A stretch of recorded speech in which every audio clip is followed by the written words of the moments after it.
ааламдардын жаратуучусу, анын рызкы берүүчүсү жана көзөмөлдөөчүсү Аллах Таалага чексиз мактоолор. Анын сүйүктүү элчиси Мухаммад пайгамбарыбызга салават саламдарды айткандан кийин баарыңыздар менен бейишке кирүүчү адамдардын саламдашуусу менен саламдашамын. Ассаламу алейкум ва рахматуллахи ва баракатух. Аллах Таала ата-энелерибиз аркылуу бул дүйнөдө эле бейиштен бир бөлүкчөсүн бизге берип койду. Ал бейиштин ачкычын энелердин таманасында кылды. Бул бейиш эшигинин кадыры канчалык улук экенин билгин келсе, анда апасы дүйнөдөн өтүп кеткен адамдардан сурагын, атасы өтүп кеткен адамдардан сурагын, алардын жаназасын окуп, өз колдору менен кабырга койгон адамдардан сурагын. Алар өздөрүн кармай албай көз жаштарын төгүшүп ыйлашат. Анткени алар үчүн бул дүйнөдө бейиш эшигинин бири жабылды. Бул жашоодо ата-энелердин көзү тирүү болгону береке, бактылуулук жана өтө чоң сүйүнүч. Биз бүгүн бейиштин эшиги болгон ата-энеге жакшы мамиледе болуу жана аларга кызмат кылуу жөнүндө сүйлөшөбүз.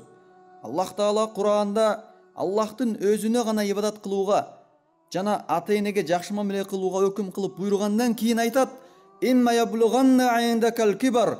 Ата-энең сенин жаныңда каарылык куракка жетсе дейт. Ата-энең каарыган кезде сенин алдыңда болсо, андай учурда аларга камкордук кылбай коюу акылсыздык. Кимде ким ата-энесине жакшы мамиледе болбосо, анда ал өтө чоң зыян тартат. Ата-энеси бар туруп, алардан алыс жашоо акылдуу адамга жарашпайт, айрыкча алар картайган кезде. Эмне үчүн? Анткени бул убакыт сен аларга жакшылык кылып, милдетиңди аткара турган убакыт. Кимде ким ата-энесине жакшылык кылбаган болсо, анын жашоосунда эч кандай жакшылык жок. Аны адамдар жакшы деп макташса дагы. Ошондуктан биз бүгүн баарыбызга керек болгон бейишке карай ачылган эшик жөнүндө сүйлөшөбүз. Ибн Аббас радыйаллаху анху айтат: эгерде кайсы бир мусулмандын ата-энеси бар болуп, ал ар дайым ата-энесине кызмат кылган болсо, анда ага Аллах Таала бейиштен эки эшик ачып коюптур дейт. Бул сөз Ибн Аббас радыйаллаху анхунун сөзү. Эгерде ата-энеңе жакшылык кылган болсоң, бирок бир шарт менен сен аларга жетиштүү жакшылыктарды кылып койдун деп ойлобогун. Аларга кызмат кылууга болгон күчүңдү жумша. Сен аларга кызмат кылууга бүтүн өмүрүңдү арнагын. Керек болсо, сен алардын бутуна бут кийим болуп бергин. Эй сүйүктүү бир тууганым, ата-энеге жакшылык кылуу деген эмне экендигин билесиңби? Ата-энеге жакшылык кылуу бул Аллахты жалгыз деп билгенден кийинки эле эң чоң ибадаттардан. Аллахтын акысы андан кийинки эле орунда ата-эненин акысы турат. Муну Аллах Таала өзү буйруп жатат. Кур'анда Исра сүрөсүнүн 23-аятында: "Ва қада раббука алла та'буду илля iyяh ва бил валидайни ихсана." Сенин Роббиң өзүнө гана сыйынууңарды жана ата-энеге жакшылык кылууну буйруду дейт. Аллах Таала өзүнө гана ибадат кылууну буйругандан кийин эле ата-энеге жакшы мамиле кылууну буйруду. Эң биринчи Аллахты жалгыз деп билүү, андан кийин эле ата-энеге жакшы мамиледе болууну фарз кылды. Ошондуктан сүйүктүү мусулман бир тууганым, ата-энеге кызмат кылуу эң чоң ибадат экендигин билгин. Анткени ата-энеге жакшылык кылуу Аллахтын сага жүктөгөн милдети. Аллах Таала Кур'анда: "Ва вассайнал инсана бивалидайхи хусна." Биз адамга ата-энесине жакшылык кылууну милдеттендирдик дейт. Бир жигит үй өрттөнүп, ал алалонгон өрттөн апасын куткарат. Ал апасын бекем кучактап отко тийгизбей алып чыгат. Өзүнүн денеси күйүп жатканда карабастан, энекесин өрттөн аман эсен алып чыгып, аны карап коюп, кайра күйүп жаткан үйгө балдарын, кыздарын куткаруу үчүн чуркап кирип кетет. Аларды да өрттөн эсен аман алып чыккандан кийин эси ооп жерге жыгылат. Анткени анын бүт денеси күйүп кеткен эле. Чачтары күйгөн, бети башы күйүп тааныбас абалга келген, колдору күйүп тырышып кеткен, кыскасы бүт денеси күйүп, өңү түсү өзгөрүп, акыры оорусуна чыдабай эсин жоготот. Ошентип ал эсин жоготкон абалда 6 ай бою жатты. 6 айдан кийин эсине келип көзүн ачат. Көзүн ачар замат апасын көрүп кубанып, анын колунан өбөт. Апасы анын башында олтуруп алып, 6 ай бою: "О Аллахым, балам мени бул дүйнөдөгү оттон куткарды. Сен аны тозок оттон куткаргын" деп дуа кылып жаткан эле. Эй мусулман бир тууганым, биз кандай гана иш кылсак да, эненин акысын берип бүтө албайбыз. Анткени ал сен төрөп жаткандагы тарткан азабы жана сага берген ак сүтүн эч нерсе менен төлөп бүтө албайсың. Себеби эненин бала үчүн төккөн көз жашы анын көзүнөн эмес, жүрөгүнөн агып чыгат. Ошондой эле атанын акысын да эч качан төлөп бүтө албайсың. Пайгамбар саллаллаху алейхи вассалам бала атанын мүлкү деген. Биз азыр ата-энеге жакшы мамиле кылуу, бейишке карай ачылган эшик тууралуу сүйлөшүп жатабыз. Анткени бүгүнкү күндө адамдардын көпчүлүгү мындан капилетте. Акыл эстүү эле адамдар эгерде ата энесине кичине акча берип турса, аларга кийим кечек алып берип койсо, телефондон байланыш абалын сурап турса, мына ушуну ата энеге жакшылык кылуунун эң жогорку чеги деп ойлоп калышты. Жок менин сүйүктүү бир тууганым, мынтип эч качан өзүңдү алдаба. Сен болгон күч аракетиңди ата энеге кызмат кылууга сарпташың керек. Биз бала чакабызды, аялыбызды, жумушубузду, дос жарыбызды эч кимисин ата энебизден жогору койбошубуз керек. Эмне үчүн? Анткени Аллах Таала өзү ата эненин ордун башкалардан жогору кылды. Бирок көпчүлүк ушул нерсеге көңүл кош кылып, ата эненин укугун тейлеп жатат. Эң биринчи орунга жумушу, андан кийин аялы, баласы, анан эс алуусу, андан кийин апасы, анан атасы болуп, мына ошентип жашоосу астын үстүн болуп, жашоодогу эреже бузулду. Бир тууганым, эгер билсең, жакшы мамиле кылууң үчүн эне алдыңкы 4 орундун 3-өсүн ээлейт. Хадисте келген, алгач эне, андан кийин атаң деген. Андан кийин башка нерселерге орун берсең болот. Эгерде жакшылык кылууда ата энеңден бирар нерсени жогору кое турган болсоң, ошол нерсе себептүү тозокто азапталасың. Жумушуңду абзал көрсөң, жумушуң себептүү азапталасың. Балаңды жогору көргөн болсоң, балаң себептүү. Кайсы нерсени жогору көрсөң, ошол себептүү азапталасың. Сооданы жогору койсоң, соода себептүү азапталасың. Анткени жашооңдо эң негизги орунда турууга эң биринчи ата энең акылуу. Эгерде ата эне тирүү болгондо, анда аларга жакшылык кылуу үчүн башка иштериңдин бүт баары токтойт. Жашооңдогу бүткүл пландарың токтоп турат ата энеңдин кызматын кылганга чейин. Урматтуу мусулман бир тууганым, эне баарынан биринчи орунда турат.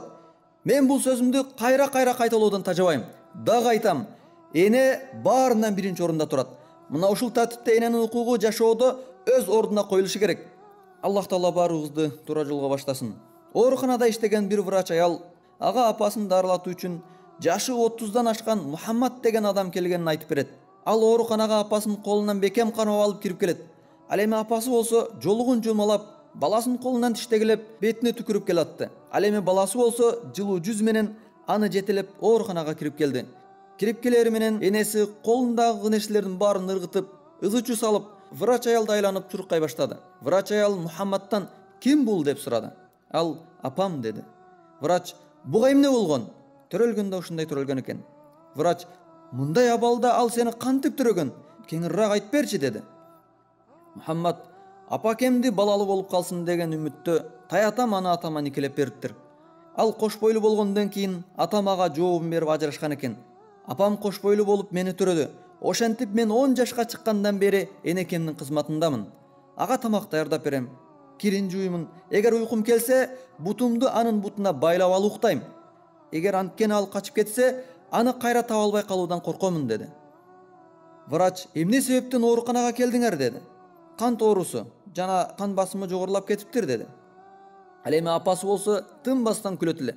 Ал баласынан "Алма бер" деп сурап, бергенден кийин аны тиштегилеп баласынын бетине түкүрүп, каткырып күлөт эле. Кийин врач "Апаң сени тааныбайбы?" деп сурады.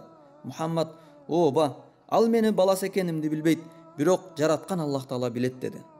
Ошол учурда апасы бөлмөдөгү телевизордон Меккени көрсөтүп жатканын көрүп, ажылыкка баруу эсине түшүп кетип, "Эй бала, сен мени алдадыңбы? Эмнеге мени Меккеге алып барбай жатасың?" деди.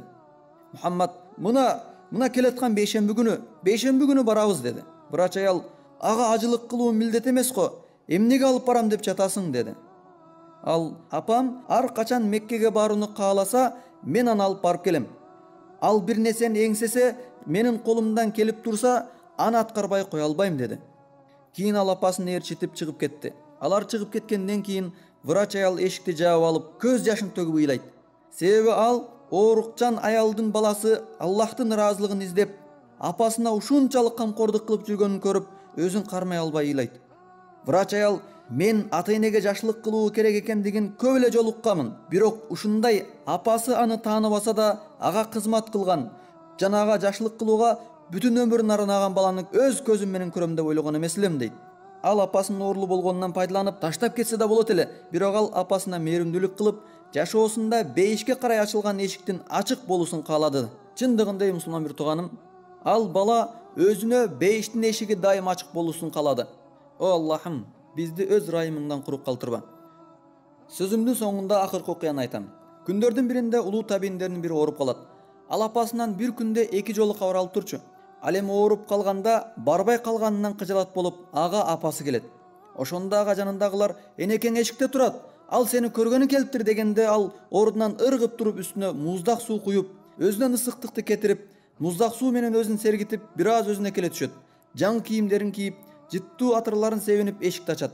Ал куду оорубагандай болуп энекесинин чекесинен өөп, аны ичкерге киргизет. Апасы ага сени ооруп жатат дешти эле го деди. Ал жок энеке, кабатыр болбоңуз, мен жакшы элемин деп көңүлүн тынчтантып, аны менен олтуруп тамактанды. Кийин апасы кетүүгө камынып калганда ага керек болгон нерселердин баарын берет. Кийим кече, буюм тайым жана башка үйүндө болгон бүт нерсесин берет. Ошентип апасы менен кайрылышып үйүнөн чыгарып койгондон кийин ошол жерден ал эсин жоготуп жерге жыгылат. Анткени ал оорулуу эле. Ага жолдоштору эмнеге өзүңдү ден соолугу сак адам кылып көргөздүң? Сен оорулуусуң го дешти. Ал айтты: энелер 9 ай бою курсагында көтөргөн баласын төрөгөндөн кийин аны өмүр бою жүрөгүндө көтөрөт. Эгерде баласы ооруп кыйналып жатканын эне көрсө, анын жүрөгү азапталат. Мен апамды азапка салгым келбеди дейт. Ошондуктан энелердин алдында эч бир бала ооруганын, кыйналганын билдирбөсү керек. Апаңа эч качан ооруганыңды айтпа. Эч качан атаңа кыйналганыңды айтпа. Эгерде аларга ооруганыңды айтсаң, аларды кыйнаган болосуң. Айыктыруу алардын колунда эмес, Аллахтын колунда. Ооруганың тууралуу эч качан айтпа. Аларга дайыма мен жакшымын деп айткын. Карыз болгонуңду ата-энеңе эч качан айтпагын.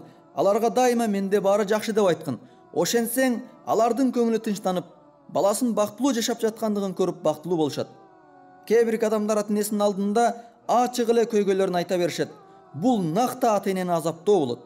Мындай балдар чоңойгон сайын көйгөйлөр да кошо чоңоет. Мындай балдар чоңойгон сайын ата-энеден алыстап, Аллахтын мээриминен да алыстайт. Аллах Таала бизди туура жолго баштасын. Мына биз бир канча убакыт бою ата-энеге жакшы мамиле кылуу, бейишке карай ачылган эшик тууралуу сүйлөштүк. Эми ушул бойдон угуп эле калбастан, уккан нерселерибизди иш жүзүнө ашыралы. Ата-энеге кызмат кылып, бейишке кирүүнү баарыбызга насип кылсын. О Аллахым, ымыркай кезибизде ата-энелерибиз бизге мээримдүүлүк кылышкан, сен да аларга мээримдүүлүк кылгын.